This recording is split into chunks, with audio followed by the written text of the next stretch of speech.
When you're claiming that evil occurs and it's bad that these things happen to people, you're presupposing, number one, that human beings are objectively valuable. How does that figure? And for that matter, what do you mean by objectively valuable? Dr. Frank Turek of crossexamined.org believes that he has a sound argument for why the existence of evil supposedly proves the existence of God. So I may as well examine his argument and see if it really is as sound as Dr. Turek believes it is. So I will do that in just a moment.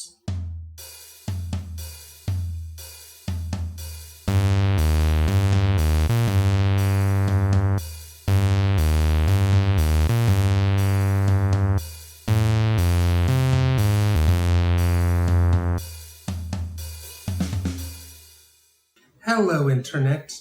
This is Sophia, the Red Angel, doing my best on this channel to produce content that is worth your while to watch and listen to. And this time what I bring to you is my critique of a recent video on Cross-Examined titled, Evil Actually Proves God Exists. Watch this, in which Dr. Frank Turek, the president of crossexamined.org, explains his argument why the existence of evil supposedly proves the existence of God. Of course, I find it to be kind of absurd, the notion that the existence of a maximally good, almighty, and all-knowing being can be proven by the existence of evil. I mean, such a being would be aware of any evil that exists or could potentially exist, being, all-knowing. That such a being would want to stop it, being maximally good and all, and such a being would be able to stop it, being almighty and all. But clearly Dr. Turek begs to differ with me on that point. So I will take his argument apart and examine it, just to see if he actually surprises me by having a sound argument. He begins his argument by asserting that if we claim certain things that happen to people to be bad, we presuppose that human beings have objective value. But how can a value possibly be said to be objective, since the value of something is really nothing but a particular observer's judgment of that something's worth? I would say, frankly, that objective value is an oxymoron. That said, let us revisit Dr. Turek's claim that if I say that something is evil or that something that happens to someone is bad, it presupposes objective value to a human being. I do not see how Dr. Turek arrives at that either. If I say that something that happens to someone is objectively bad, or if I say that something is objectively evil, then yes, Dr. Turek has a point. But what if I do not say that something is objectively evil, but merely that it is evil by any moral code that I hold or care to support, or which I favor society tolerating? There is no reason why I cannot make that claim without having to say that the thing in question is objectively evil, or having to presuppose an oxymoron such as objective value. You can't make that claim on atheism because nothing is objectively valuable, nothing is objectively good or bad. Things just dance to our DNA, as atheist Richard Dawkins famously said. He said, there is no good, there is no evil, there is no justice, there is no right, there is no wrong. We're just dancing to our DNA. Richard Dawkins says that there is no right or wrong? Where exactly does he say anything of the sort? He does say that where human morality comes from is a very complicated and interesting question. And yes, the study of the evolution of morality is a very complex thing. And yes, many atheists, myself included, assert that there is no such thing as objective morality, But saying that there is no such thing as objective morality is not the same as saying that there is no morality at all. So it is therefore time for an installment of Fallacy Exposed. Before I go into the main fallacy at play here, there is an additional one that I want to call out that is also at play here. That one is appeal to authority. It is a fallacy that you commit when you rely too heavily on the authority of an expert to support a claim. Yes, much of what Richard Dawkins says is indeed representative of how many people in the atheist community feel, but that does not mean that we are automatically going to agree with something that he says just because he said it, even if your representation of his position were accurate, which, by the way, it is not. But furthermore, while many of Richard Dawkins's words are representative of much of the atheist community, that does not make him in any way representative of the entire atheist community. So you kinda are even edging into another slightly related fallacy known as appeal to false authority. So much of your over-reliance on the authority of Richard Dawkins to establish that your premise is something that atheists must agree on. But we still have not touched on the issue of how, in addition to that, you are shamelessly distorting his views. Some might think that that distortion is an example of the straw man fallacy, but really it is not. Yes, both this fallacy and the straw man fallacy involve making a vast misrepresentation of someone else's views. However, the straw man fallacy does so to the end of debunking the caricature of someone's views and claiming victory, despite having completely failed to address their actual views. In this case, however, the distortion is not done for the purpose of defeating the distorted view and thereby pretending to defeat the actual one. Rather, the distortion is made as a shortcut to establishing a premise Dr. Turek builds upon later in the argument. Making a positive identification of this fallacy is a bit more tricky. I would say that it definitely is, however, an example of the false attribution fallacy. However, there's something about the way that this fallacy is usually described that may make classifying it here a bit confusing, possibly to the point of needing to define a new subtype of this fallacy, but not to the point of needing to identify any altogether separate fallacy. Wikipedia, in its list of fallacies, defines the false attribution fallacy as appealing to an irrelevant, unqualified, unidentified, biased, or fabricated source in support of an argument. Now, it took me a while to determine that this is indeed an example of the false attribution fallacy, because Richard Dawkins is neither an unidentified source nor a fabricated one. Dr. Turek identifies him, and he is a real person. That said, such a blatant distortion of Dawkins's position is a kind of fabrication. However, it can be a bit confusing because Dr. Turek is not fabricating Dawkins's position out of thin air, but rather does so by distorting a position that Dawkins does have. You see, Dawkins does not believe that there is no such thing as morality at all, but I do indeed get the impression that, like myself, he believes that morality is not objective, i.e., it does not exist independently of people's perception, whether it be an individual's perception or society's collective perception. So just to make things a bit easier to classify, I propose that we coin a name for this specific form of fallacy and call it the straw pedestal fallacy, as it, like the straw man fallacy, involves distorting someone's opinion, only instead of doing so to make an easier target of attack, it does so instead to establish a premise in an argument that one builds on later in the argument. And we could define the straw pedestal fallacy as a subtype of the false attribution fallacy, in which the fabrication of a source is done by distorting a position that the real source actually does advocate.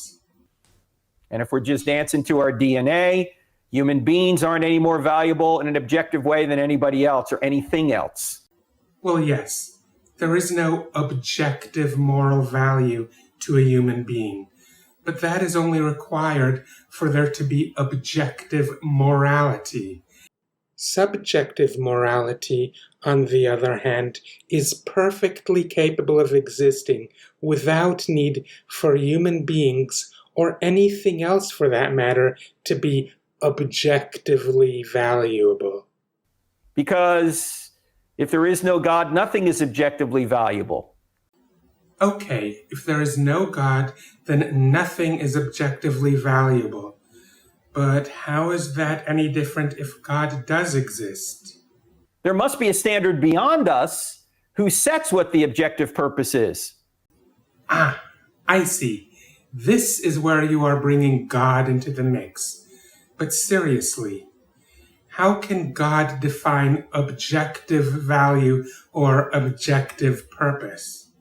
If there is a God who exists, then that God has full control over all epistemological things, but axiological things are another matter entirely. Why?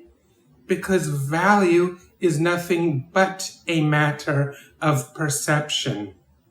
So, God, if he exists, may have had a purpose for creating life, but that is all from God's perspective. Why should I have to have the same purpose in participating in the life that this God, if he exists, created? There is an old saying, opinions are like assholes. Everybody has one. And in the off chance that God exists, he is no exception. But if he values something, then that thing is of value to him, and it does not make it of any value to me unless I agree. Now, let us assume, hypothetically, that God exists and that it is the God of the Bible. Hypothetically, in that scenario, if we adopt the subjective view that we ought to do as God wishes, then yes, from that moral premise, we can objectively derive the conclusion that we are obligated to genocide the Hittites, Ammonites, Canaanites, Perizzites, Hivites, and Jebusites, as well as our obligation to require women to marry their rapists, and many more things. So yes, in a universe in which the God of the Bible exists, those imperatives would objectively flow from the starting point of assuming that we are obligated to do as God wishes. However, that starting point would itself still be subjective. Of course, some people might counter by telling me that in such a universe, if I did not accept the values and morals dictated by God, I would be putting myself in peril of landing in hell for all eternity. However, if anyone made that response, I would have to put in another installment of Fallacy Exposed. And in that segment, I would have to tell them that their fallacy was argumentum ad baculum, also known as appeal to force, which is a fallacy that you commit when instead of providing an actual argument for your position, you instead threaten consequences if the person you are trying to convince does not agree. Yes, in a universe in which the God of the Bible exists, disagreeing with that God about values or morals could increase your danger of having bad things happen to your disembodied consciousness after you die. However, that would not turn those subjective values and morals into objective ones. As I pointed out on the podcast, how do you know that your quarterback throwing a touchdown is better than your quarterback throwing an interception? As I pointed out on the podcast, how do you know that your quarterback throwing a touchdown is better than your quarterback throwing an interception? Because the players, the team stakeholders, the umpires, the coaches, the fans, and everyone else involved in American football have agreed on a paradigm for the game that specifies that it is so. There is no fiery tablet given by a supernatural being on Mount Sinai or anywhere else specifying what the rules of American football ought to be. And for that matter, unless I am mistaken, even Dr. Turek would not claim that there is one. If an American football player throws an interception rather than a touchdown, there does not need to be a God that he upset by doing so.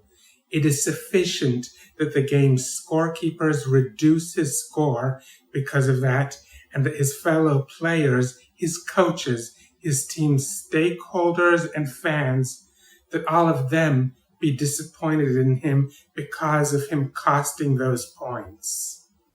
The only way you could know is if you knew the objective purpose of the game. Not really. The collective decision of the fans, the players, the coaches, the game officials, and everyone else in the American football community is sufficient for the purpose of establishing the rules and purpose of the game. It is not objective in that the rules only have any force because the American football community has collectively agreed to abide by them. And if that community collectively tomorrow decides to change the rules will change. So you're presupposing an objective purpose to life if you try and claim that evil disproves God. For starters, no. I do not need to presuppose that an objective purpose exists. I would at most need to presuppose that if God exists, then an objective purpose would also exist, because a reality with both sides of a contradiction cannot work. But there is no reason why a reality with neither side of a contradiction cannot work. Of course, as I have previously explained, I do not accept the proposition that there is any objective purpose or objective morality, regardless of whether or not God exists. That is a notion that you subscribe to, but not I. Still, as I previously stated, the tri-omni God of any specific religion would, if that being actually exists, be at least omnibenevolent by the standard set forth in that religion. Evil shows that things are not the way they're supposed to be. And they would be the way that they are supposed to be if there were a being that were both willing and able to assure it. There is no way around that. If they're not the way they're supposed to be, then there must be someone who set the objective way things are supposed to be. And is either too impotent to assure that things actually be the way that they are supposed to, therefore not omnipotent, or too oblivious to spring into action to assure things be that way, therefore not omniscient. But if there is no God and no objective purpose, then there is no contradiction at all. Anyway, I hope that you enjoyed this video. Please hit the thumbs up button and leave your comment in the comments area below. Subscribe to this channel and make sure that you have rung the bell. And please share this video with others. Also, I feel that I am now ready to launch this channel's official Discord server. So if you are interested, you will find an invite to the Discord in this video's YouTube video description area. And until next time, see ya!